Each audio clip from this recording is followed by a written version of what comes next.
Friends, my name is Ram Punyani and I offer my amity greetings to you all. Today I am going to talk about a very important initiative by Basirat Media Group. As you are aware, this media group through Milli Basirat through last 10 years has been trying to discuss the issues related to the society. Now this effort is very important as media is a fourth pillar of democracy, and it is through the questioning media, the media which raises the issues of people, that democracy becomes strong. Now the next step we are initiating, this media group is initiating is the effort called Desh Ki Baat. This Desh Ki Baat is going to be about the issues which ordinary people of the society face, which need urgent solution for betterment of the condition of the people.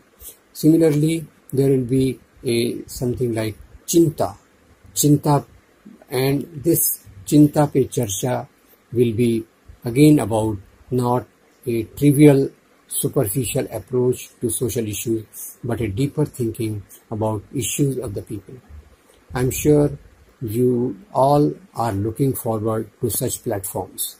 I'm sure you will patronize this effort and make it more popular to strengthen the fourth pillar of democracy, that is media. Thank you very much. आपने Sudarshan news के खिलाफ आपने जो FIR book कराया था, तो उसके बारे में बताएं कि आखिर आपने क्यों बुक कराया, और आप जिस तरह से लोगों को एकजुट करके और अपने एफआईआर की कोशिश की और लोगों से करवाने के लिए कहा, आखिर क्यों उस न्यूज चैनल के खिलाफ आप कोर्ट तक पहुंच गए? देखिए, मेरा कोई पर्सनल रीजन नहीं है, मेरा कोई पर्सनल उनके साथ मुखालफत नहीं है जिसकी वजह से मैं गया। मैं हिंदुस्तान में अमन और शांति कायम रहे, इसके लिए जरूरी था कि उनके अगेंस्ट में जाना। सियासत में कोई पढ़े लिखे होना ज़रूरी नहीं है, ये बात तो सही है, लेकिन प्राइम मिनिस्टर की कुर्सी पर रहने वाला आदमी जो 135 करोड़ लोगों की रहनुमाई करे और उस आदमी की एजुकेशन कम हो और डिसीजन अपनी मर्जी से लेता हो, तो फिर यही हालात होंगे देश में। जो यौम एसाज़ा मनाया जाता है, ये कोई मजहबी हैसियत से नहीं मनाया जाता, ये तो लोगों को याद दिलाने के लिए है। एक दिन ऐसा हो जब उस्ताद के मकाम पर उसकी जिम्मेदारियों पर बात हो और लोगों में उस पर जज्बा पैदा हो। जैसे हमारा मुल्क तो 365 दिनों के लिए आज़ाद है, लेकिन हम 15 अगस्त को यौम आज़ादी मनाते हैं। हमारे मुल्क में दस्तूर नाफिज है, लेकिन हम 26 जनवरी को यौम जमहूरिया मनाते हैं। ये इसलिए होता है कि लोग उसकी तरफ मुतवज्जे हैं। तो इसलिए इसको इस नुक्ते नज़र से नहीं देखना चाहिए कि क्या हुजूर के और खैरुल कुरून में क्या यौम एसाज़ा मनाया जाता है। ये कोई चीज़ इस्लाम में कोई नई चीज़ उस वक्त ममनू होती है जब उसको दीनी हैसियत से किया जाए। मन अहदसा फी अमरिना हाज़ा फहुव अदर, दीन समझ कर जिसको किया जाए।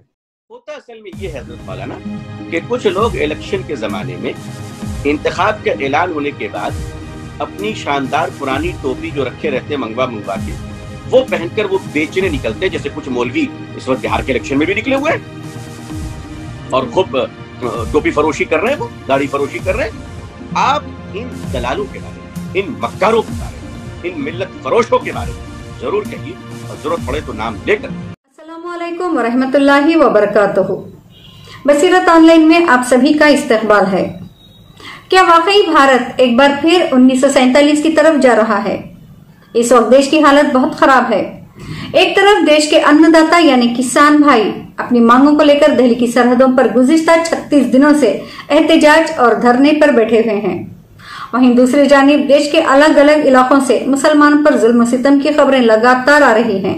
मैं सबसे पहले आपके सामने जो है एक सवाल ये है हमारा कि अजान के बारे में जो मुसलमानों के जो मस्जिद से दी जाती है, इसके बारे में आप क्या जानते हैं? आप हमारे जो दर्शक हैं उनको आप बताएंगे क्या जानते हैं? अजान के बारे में तो आपने ही अभी बताया कि अजान क्या है, और अजान होने से कुछ लोगों को तकलीफ़ होती है, वो नमक के बराबर है। और कुछ लोग, खास करके मेरे मुसलमान भाई है जो अजान सुनते हैं और अपने काम धंधे को लगते हैं, मस्जिद में जाते हैं, प्रेयर करते हैं, दुआ मांगते हैं। अभी अजान ऐसी जो एक धर्म की एक भावना है, अजान जब भी सुनते हैं तो अजान की आवाज़ में इतनी मिठास रहती है, वो मिठास सुनकर लगते है कि ये अजान है, ये कितने घंटे में वापस चलेगी और कितने घंटे के बाद हम लोग सुनेंगे, ऐसा हमेशा लगता है। अस्सलाम वालेकुम, मैं आसिया सिद्दीकी और आप देख रहे हैं बसीरत ऑनलाइन। पूरे देश में किसान फार्म पर बने हुए नए कानून को लेकर प्रोटेस्ट कर रहे हैं। किसान सड़कों पर उतर आए हैं और प्रोटेस्ट कर रहे हैं क्योंकि यहाँ तीनों कानून सिर्फ कॉरपोरेट सेक्टर्स को कवर कर रहे हैं। यहाँ किसानों को एम्पावर करने के बारे में कोई नहीं सोच रहा। हमारे इंडिया में जो जय जवान और जय किसान का नारा है वो काफ़ी खोखला हो चुका है और हमारे किसानों को भी आउटर एलिमेंट्स प्रूव करने की हर तरह की कोशिश की जा रही है। कई जगहों पर हमारे किसानों को खालिस्तानी कहा जा रहा है और कई जगहों पर इस तरह बताने की कोशिश की जा रही है कि जो हमारे किसान हैं वो हुकूमत मुखालिफ हैं। हमारे किसानों के साथ जो पुलिस का रवैया है वो काफ़ी बर्बरियत वाला है। खुद हमले करके जो सीए एनआरसी के प्रोटेस्ट कर रहे थे उस पर हमले करके, इस सारे सबूत हमारे पास मौजूद है। हमारे ऑफिस ने इस तरह की बहुत सारी कंप्लेंट्स करा रखी हैं। पुलिस उसमें एफआईआर नहीं करे, लेकिन कोर्ट के जरिए से उनके ऊपर, सबके ऊपर एफआईआर होंगी। और हमारे ही ऑफिस की कवाइशों से करीब इन्हीं केसेस में आरएसएस के 20 से भी ज्यादा अफराद अरेस्ट हो चुके हैं, आरएसएस के ऑफिसर्स, ऑफिस बियरर्स। तो ये जब कपिल मिश्रा साहब ने इस तरह के जब हमले किए तो, और दिल्ली पुलिस का रोल भी उसमें साफ दुनिया के सामने नजर आया, तो इससे एक बात साबित हो गई कि ये आरएसएस और दिल्ली पुलिस ने मिलकर ये दंगे करवाए ही नहीं है बल्कि किए हैं।